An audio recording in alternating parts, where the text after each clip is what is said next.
La voz que suplicó desde la ausencia. Quien escucha este relato entra en un terreno prohibido, donde las voces no siempre pertenecen a cuerpos presentes. No puedo dejarlo atrás. Desde que escuché por primera vez el nombre de Clara Beltrán, mi vida quedó marcada por un eco que no se apaga. No hay noche en que no recuerde aquella voz que pedía ayuda, sin que nadie pudiera verla, sin que nadie pudiera tocarla. Hablar de este caso es como abrir una herida que nunca cicatrizó. Cada palabra pesa, cada recuerdo se convierte en un espectro. Y aunque quisiera escapar, el silencio de lo irresuelto me obliga a seguir contando. El escenario es una comunidad rural en el norte de Argentina, un lugar donde la rutina se mide por el sonido de los animales y el paso lento de los días. Allí, en 2011, comenzó a circular un nombre, Clara Beltrán.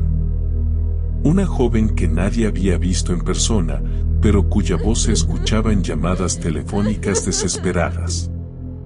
Los testigos eran vecinos que aseguraban haber recibido mensajes confusos, súplicas de ayuda, frases cortadas por el llanto.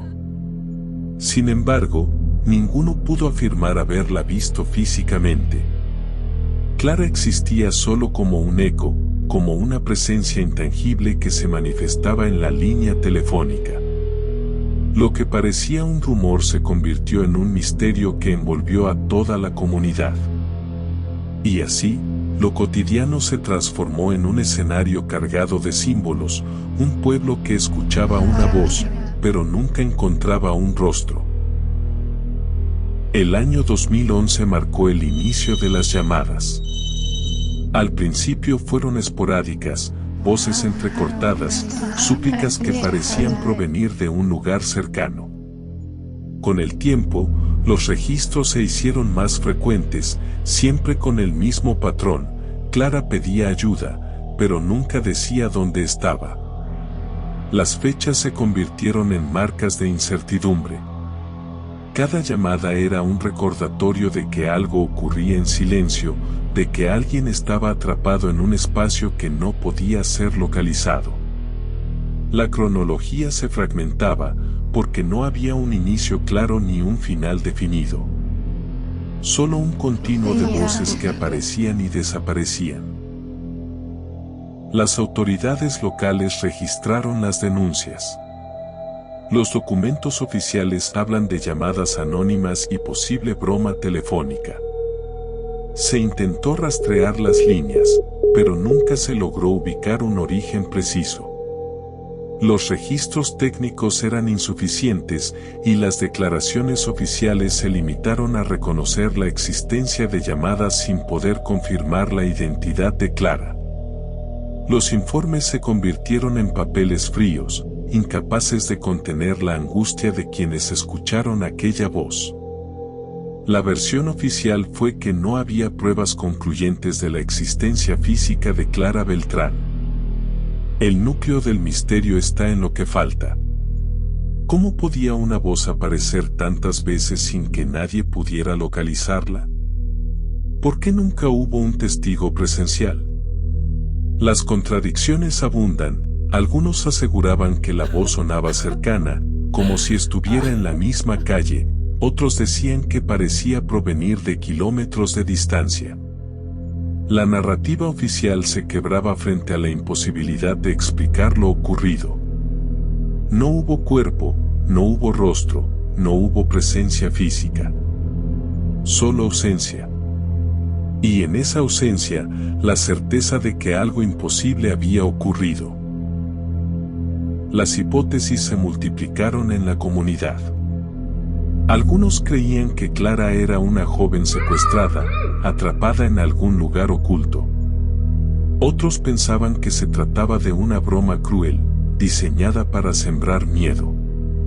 También surgieron teorías más oscuras, que la voz pertenecía a alguien que ya no estaba viva, que era un eco atrapado en las líneas telefónicas, un espectro que pedía ayuda desde otro plano.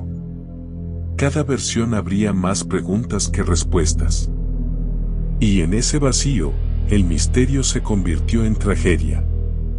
Entre documentos incompletos y voces contradictorias, lo único que podemos hacer es reconstruir el relato de Clara Beltrán.